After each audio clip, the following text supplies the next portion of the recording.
And we are live. Hi, everybody, and thank you so much for joining us today for a special edition of Deborah Kobylt Live.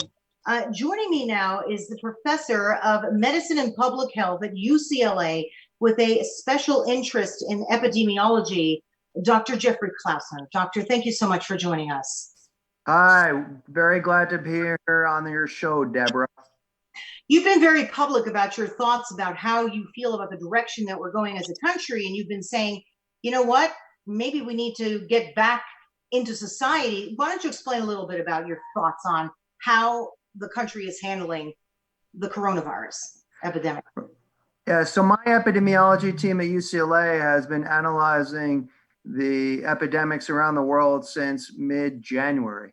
And the first reports came out in China. We started to track the cases on a daily basis. And then we started to track the new outbreaks in Japan, in Taiwan, in South Korea, and then Iran. And we started to see some pretty clear patterns emerge. And one of those patterns was that with every epidemic, it went up and then it went down. And that's what we normally see with infectious disease epidemics, particularly those that are spread through the respiratory route. The second important pattern we saw was that, even though China is a very large country, over 1.4 billion people, the epidemic was highly localized in the city of Wuhan in the Hubei province. So while they did have a very severe lockdown, immediately prior to that lockdown, many people left Wuhan. They went back to Beijing, they went to Guangdong, they went to Shanghai, they went to other major cities. And we did not see any subsequent large epidemics in those other areas. Similarly, in Korea, the epidemic was highly localized in one city associated with the church and the contacts of people in that church, but there was no additional major spread in Seoul, for example. So it made me think about, an old adage that I learned when I was an epidemiology student that I learned from Professor Winkelstein at UC Berkeley. Epidemic is local, and we need to actually look at the observational data. So certainly people are very concerned with northern Italy, for example, and that's devastating, right? I mean, there's been a lot of problems there with the hospitals. Doctors have died, people have died, but we have to look at what's going on in that setting. So northern Italy traditionally is a very, intimate culture. There's a lot of close physical social contact. There's a lot of kissing. There's a lot of hugging. And it's the second oldest population in the world. So the first oldest population is Japan.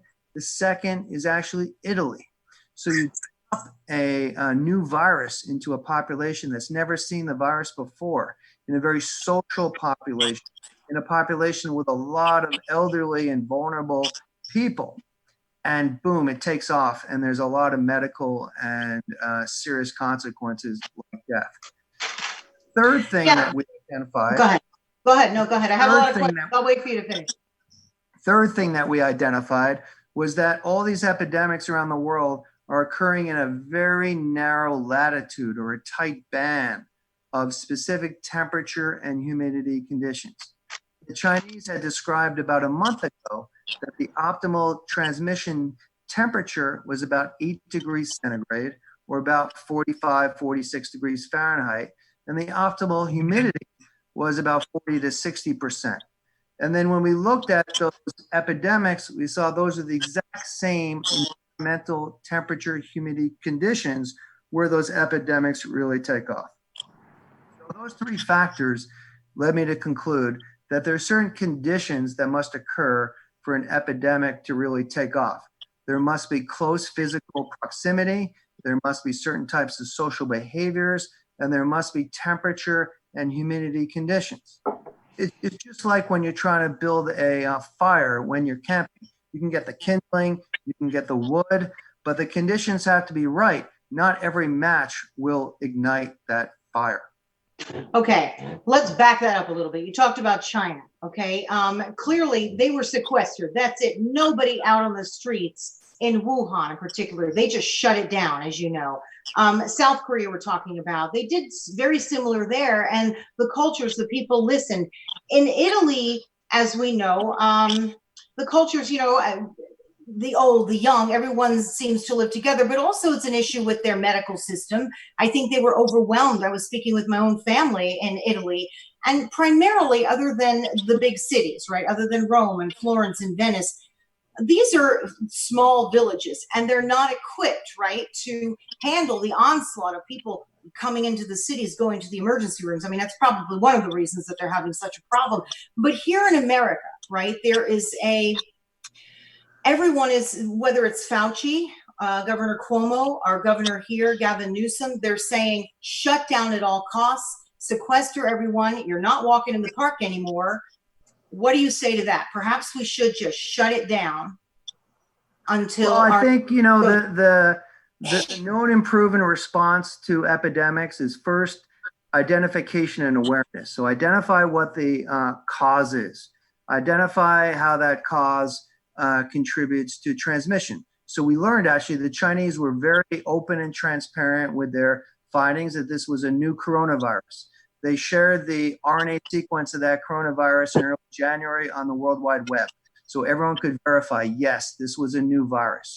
That virus probably came from the bat population where it's normally infects, and then it somehow jumped from the bats to maybe a pangolin, which is a type of intermediate animal that people used for feasts and for celebratory times, also for its medicinal properties, and then it jumped into humans. So the first thing is to identify the cause of the infection. And then the second thing is to, okay, let's look at how it spread. So very early on, there was some misunderstanding. They thought it was only spread by people going into the seafood or the live animal market. Then they quickly recognized and shared with everyone that no, this is actually spread human to human. And that made people very concerned. So now you have a new virus that is spread between humans. But then once they identified that, they could actually tell people, well, here's how you need to protect yourself. You need to wash your hands. You need to cover your mouth when you sneeze or cough. You need to stay away from sick people. And if you're sick yourself, you need to not go to work or not go to school. So those are the phase 2 behavioral changes that people can do on their own. Then quickly in China, they went to phase 3, which is these extensive social distancing interventions. Now, whether those phase 3 interventions were needed, we may never really know, because perhaps those phase 2 were sufficient. But because of great uncertainty and partly fueled by the exhaustive, pervasive media response to this, a lot of misinformation that's been spread by the media, people's access to media. Go ahead, I'm sorry. I said there's a tremendous amount of misinformation, but go ahead. Right, people's access to media on their phones nearly continuously, people sharing media with their friends through different kind of social networks, that really fueled panic. And when our political leaders are faced with a panicking population, they panic themselves. And when they panic, they tend to overreact. So what we've seen is an overreaction, the implementation of these phase 3 interventions, strict social isolation and distancing that may have never really been justified. I was reading, in fact, today, someone sent me an article, because so many say, this, come on, it's just like the flu. So I was reading how the coronavirus cells, they kind of have this spiky ball, and they stick to the protein that's called ALE2 that's found on the surface of our cells, right? Is that correct? And it's just sort of well, actually, it's ACE2. Okay, ACE2. Is that correct? And is that the reason why, in fact, it can be more deadly, or no? You're the specialist. Well, yeah. So it does appear it is more deadly than influenza. So influenza kills about 1 out of 1,000 people who get infected. In the United States to date, 22,000 people have died from influenza, which means about 20 to 30 million people in the United States have already been infected with influenza this year only. That's about 10% of the entire US population. So that's what also fueled some of the early panic. They said, oh, well, if this is more deadly than influenza and spreads as easily, we're clearly going to see a lot more deaths than influenza. But it turns out this does not spread as easily as influenza. It does spread to healthcare workers. It does spread to household contacts. It does spread to, social contacts. But actually, for different reasons, perhaps we don't fully understand, it's not as airborne for as long. It may not last on surfaces for as long. And the infectious dose that comes from someone who is infected may not be as great. So the actual infectivity is not as high. That's interesting because go ahead. One of the problems was that modelers, people said, okay, well, there's this thing called a reproductive number. How efficiently does this spread? That was estimated from the early phase of the Wuhan epidemic, before there was awareness, before there was personal behavior change. We know that awareness and personal behavior change the reproductive number. It reduces the likelihood that someone with infection can spread to another person. By personal awareness, you're talking about space and washing your hands, right? Because I also read that when you wash your hands thoroughly, right, for 20 seconds, it actually breaks down those lipid molecules. Is that correct? And that's why it's so crucial to wash your hands. Yes? No? Deborah, you've clearly been doing your reading. I love that. So yes. So I'm big on research. I read everything. So yeah, go ahead. So this particular RNA virus has a lipid or a fatty kind of sphere around it, right? So the RNA, that signature that tells the machinery how to reproduce, that's kind of like the data code, the programming code that lives inside this shell, and the shell or envelope is actually a fatty envelope, and that's why it actually makes it so easy that it is degraded by any kind of household soap, any kind of soap you may use to wash your hands, any kind of sanitizing agent, which is a very good thing in terms of reducing the spread from person to person and decontaminating any surfaces, particularly in the room in which someone is sick. I guess that makes sense for all the run on, soap, hand sanitizer, and toilet paper. I don't know, but you're right. It does seem to work. So why is it that one person will say it lasts on surfaces, and by that I mean a doctor, Dr. Fauci, for example, it will last on a surface up to so many hours. Some will say up to so many days. I read an article that said when they went into one of the cruise ships, they found evidence of the coronavirus on a surface 17 days later. I'm thinking, okay, what are we supposed to believe? I'm a journalist. I read everything. You're a doctor. Clearly, you know mostly everything. But for the average folks, we don't know what to believe, right? We've got some states shutting down, some states allowing people to go party on the beach. What do we do? Right. Well, I think part of the problem is we've lost our science reporters. We've lost our health reporters. With the explosion in media, everyone and their brother is becoming, and sister is becoming reporters. So you do your homework, you do the research, you try to understand it. But most people never take that second look behind the actual, data, or they're just promoting, one report from one website to another. Oh. If you actually look at the data, there's two aspects to it. One is, yes, they detected the fingerprint of the virus up to 17 days later. The same way we can detect the fingerprint of the DNA from King Tut 3,000, 5,000 years later, right? So the DNA fingerprint can last a very long, long time. That doesn't mean that is infectious. So you have to actually see if you could grow the virus from that specimen. So when they did that analysis on the cardboard, on the plastic, on the stainless steel, etc., they actually found they could only grow the virus no more than 6 hours later. And the virus started to drop down by half and half and half again, its half-life every couple hours. So there's been a big misrepresentation of the science there, and people are not appreciating the difference between the ability to grow the virus, which means it potentially is infectious, and the ability to detect the virus and find the fingerprint of the virus that's been left over, but is not infectious. Doctors are saying, not particularly you actually, but doctors are saying we've got to flatten this curve. And you're saying we did actually flatten the curve in New York. How do we flatten the curve around the country so that we can all be on one plane, if you will? You know, my issue is I feel like there's no consistent messages, right? You have the briefings every day coming out of the White House. I'm thinking, okay, the president would like this to end in time for the Easter Bunny. You know, who do we believe, essentially? Right. So you began your question with New York City is actually seeing a flattening or maybe even declining cases. But wait, let me interrupt you, doctor. But then the governor there is saying, hey, I only got 400 ventilators. I need, what does he say, 500,000 ventilators. I'm saying, come on, how are we going to get that? It just seems almost hysteria, in which case I'm led to say, I don't know what to do. And I've been just sitting in my house hoping this all goes away. I won't let anybody near me. I throw my husband out of the house. So what am I supposed to be doing, for example? Well, those are completely different questions. I'm not sure which one you might to address. Go down the line. So as you started off your first question, you said that the cases in New York City now have seemed to stop increasing quickly and may actually be leveling off.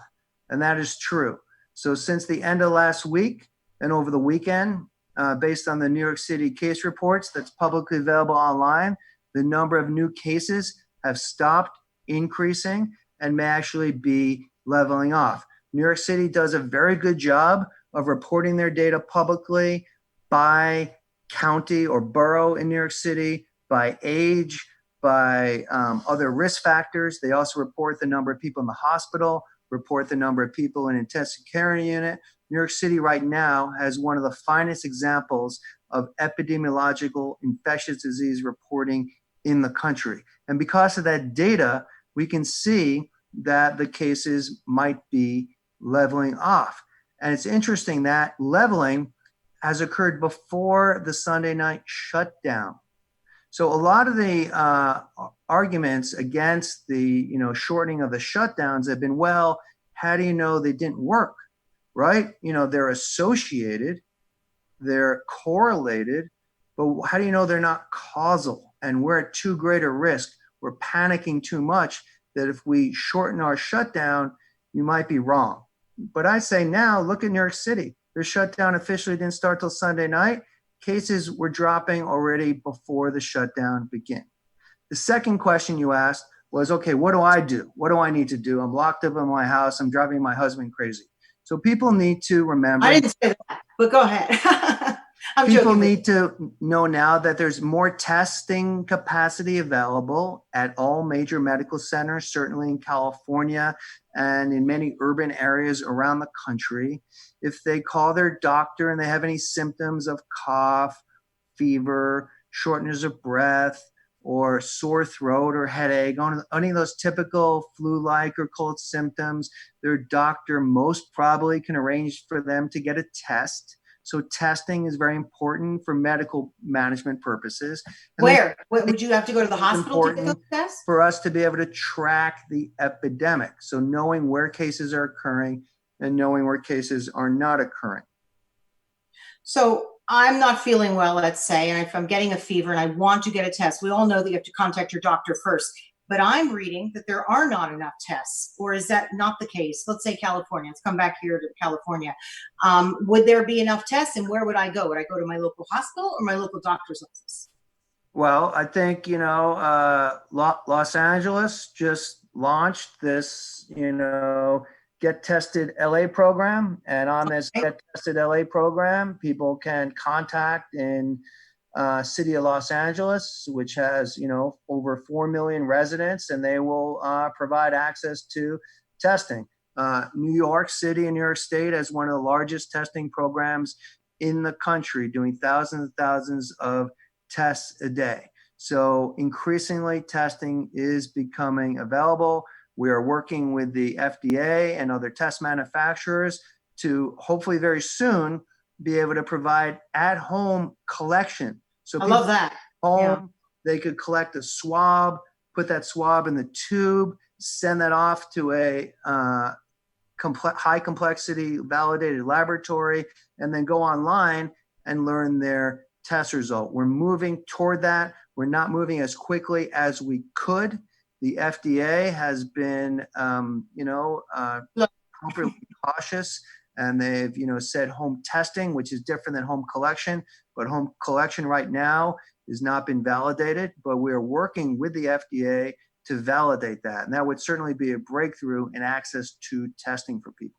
Where are we in some of the antivirals that we're all talking about? I read again that some of them are in clinical trials. Some of them are being used by doctors. Let's talk about them. I believe there's 2 or 3 in particular, right, that are hopeful?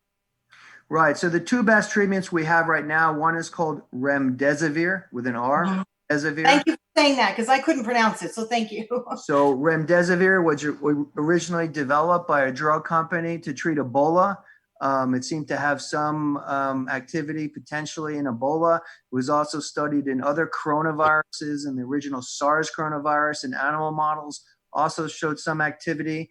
It's been available on what we call a compassionate use basis, which means a one-on-one basis between the doctor and the company until last week. Then this weekend, the company made it available on what's called expanded access, which makes it easier and more available. So most patients, at least in California and probably other major urban areas, if they're sick enough to be in the hospital and they're sick enough to require more significant therapy, would probably, depending on where they are, of course, have that drug made available to them. The company's working very quickly, very closely with the FDA to make their clinical trial results useful to gain approval for that medication. It's an antiviral medication that doctors know is very safe. Doctors are very familiar with this kind of antiviral medication. It's got a similar kind of activity to the medicines we use to treat HIV. We've been treating HIV effectively since 1996. So this is not particularly new type of medication. It's just never been used for this specific indication. The second type of medication is called a immune blocker. So a lot of people with certain kinds of diseases these days, like bad arthritis or psoriasis, or those terrible commercials you see all the time on television about ask your doctor for this, antibody, et cetera, and they show people running through the fields. That's essentially the same kind of medicine, this, type of model. What's that one called? Is that one hydroxy? I'm not quite good with the names. Could you say? No. We will get to that one next. So that's number 3. Okay. This one is a monoclonal antibody given by infusion, so it has to be injected into people. The Chinese have had some experience with that. The reports I've seen directly from the Chinese scientists looks very promising. It's currently in trials right now in the United States. The good thing is that it's already approved and used for arthritis. So the FDA has said this medication is safe. And now doctors, once they know the clinical evidence, can just repurpose this for more sick individuals. Unfortunately, its production is still somewhat limited and its availability is not widespread. But we are using it in our sickest patients. It is called an interleukin-6 blocker. Interleukin-6 blocker. Okay. Right. And then the third drug, which you've heard about from the President of the United States and others, is a malaria medication called hydrochloroquine or hydroxychloroquine. And chloroquine or hydroxychloroquine has been used for decades to treat malaria, particularly in Central America. Can't be used in Africa or Asia because most of malaria is already resistant to chloroquine. Then it was repurposed to use as an arthritis medication under the brand name Plaquenil. And for patients with chronic arthritis, it tends to be actually very favorable. So some scientists thought, though, it may have antiviral effect. And there was some demonstration of antiviral effect in the test tube. But now 2 studies have shown that there's no benefit to hydroxychloroquine, this anti-malaria drug. We're still waiting for additional studies, but most doctors now who've read those studies are not confident in the efficacy of hydroxychloroquine. So we're advising people not to buy hydroxychloroquine and not to use hydroxychloroquine. Right, they were combining that with what, Zithromax? I mean, it was a Yeah, combination. so in that one study that was reported, which was a combination of an antibiotic called the Zithromax and the anti-malaria or anti-inflammatory hydroxychloroquine, if you actually properly analyze the data, there was no difference. For some reason, the researchers threw out the people who did not survive until the endpoint, which Mhm. some might argue is not the best way to analyze the data. Okay, doctor. So where do you see us? Do you say that we obviously we should keep our distance, just like we are here in this interview, washing our hands? But what about self-isolation and quarantining ourselves? How would you like to see this roll out? So let's just get the terminology correct for a minute. So isolation means the restriction of movement with someone with infection. So when someone has COVID-19 infection, they're isolated. When someone Okay. has tuberculosis, they're isolated. And that means they're removed from social contact. They may be in the hospital, put in a special room, etc. Quarantine is a term that's used when someone is exposed, but they're not infected. So if you're a healthcare worker, if you're a first responder, if you're returning from an endemic area, like Europe or Asia, you were put in quarantine. So you weren't infected, but you were just put away and observed until you develop symptoms. Symptoms typically develop after about 5 to 7 days, but we were being very conservative and we had a quarantine period of up to 14 days. We found that if people did not develop symptoms by 14 days, it was very, very unlikely that they actually developed infection. So what we need to move toward, now that we have testing available, we have better data at the local level, is a local response that depends on testing and finding cases, finding positives, isolating those positives, notifying any contacts within the family or social group or business contacts that may have been exposed, making sure those exposed contacts are tested. If they're positive, isolating those individuals, treating those individuals based on the severity of disease.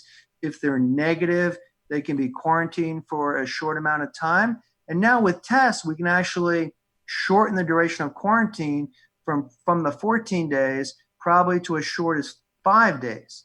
That if you test negative after exposure, 5 days, some people say 7 days, but 5 to 7 days, you're probably good to go and we're not infected. How are we doing with ventilators and other kinds of equipment like masks that so many of our first responders claim there's not enough of?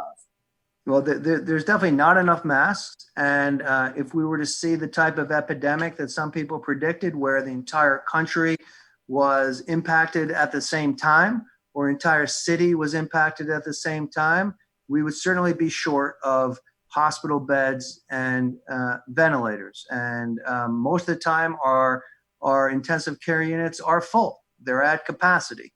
We've tried to, maintain our ability to treat people by limiting elective surgeries. Fortunately, the influenza epidemic of 2019-20 is essentially over. Los Angeles County declared yesterday that the influenza epidemic is over, and the absence of influenza, while not completely gone, the number of new cases is relatively low, and that frees up a lot of hospital beds and a lot of intensive care unit beds and ventilators. What about our governor lifting and our mayor lifting here in Los Angeles? You know, you really can't go out hiking in a park. You can't, I think they sealed off some of the parking by the beach. You know, that was my big thing. I would just go to the beach and get on my bike and go. I wasn't near anybody, but now I can't even do that. When do you think they should be lifting that so we can get out and get fresh air, but make sure we're not infecting anyone else if we're asymptomatic? I'm hoping they'll lift that as soon as possible. I think people are looking at the data on an ongoing basis. I think there's, been somewhat of a groundswell of alternative opinion from, very well-known epidemiologists at Stanford, people at Yale University, Nobel laureates, people from other, academic centers who are starting to, call for a rethinking of our approach and a reassessment of our current strategy. Okay, doctor. So thank you very, very much for joining us. I mean, any parting words that you'd like to tell us and people out in the public who are confused? They listen to the briefings. They don't know who to listen to, the doctor or the president. They read online, and it's a tremendous amount of misinformation. So that we can go by the way of China, according to how they say it went, and South Korea, that there's, that we level this off. Well, I think people should be reassured. I think they should be, confident in the fact that those epidemics went up and they went down. I think they should be reassured by the absence of epidemics in most, places around the country. I think they should be reassured by the, increased availability of testing. I think they should be reassured by the new treatments that we have increasingly available. Some are still undergoing testing, but they are being used. And I think they should be, reassured that, this intensive social distancing is going to be time limited. We will get back to school. We will get back to work very soon. There's a lot of debate about how soon, but I am, pushing hard for sooner than later. Right, you're pushing for the end of the month. I'm not sure that's going to happen. Just finally, one more question for you. All those people who may be losing their jobs, all those people who then could possibly lose their health insurance, and let's talk about, there could be an uptick in depression and all sorts of other issues if we don't eventually get ourselves back on track. Can you address that? Well, that's the real consequences of panic and overreaction.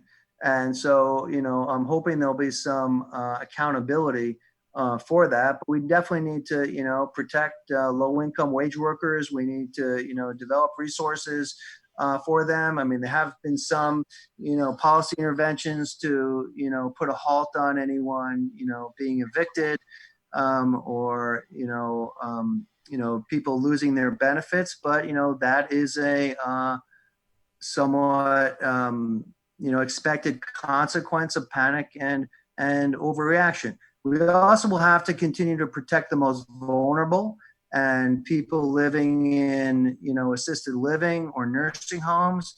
We know that is a highly susceptible population, both for potential infection and consequences of infection.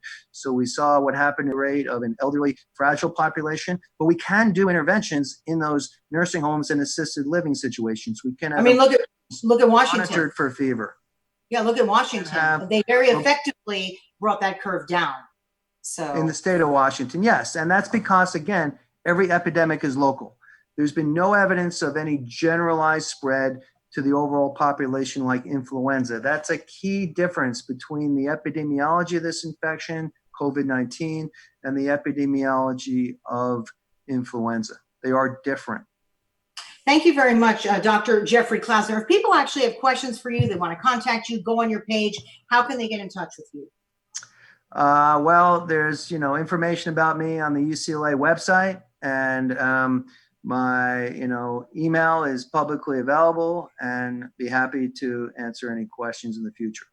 I appreciate it very much, Doctor. And hopefully we'll be talking to you again as this progresses, and hopefully on the downside. So thank you very, very much. And thank you, everybody, for joining us for this special edition of Deborah Kobylt Live, coming to you from my kitchen. So like anyone else, right? We were looking for the right location here, and I think we found it. The kitchen seems to be working.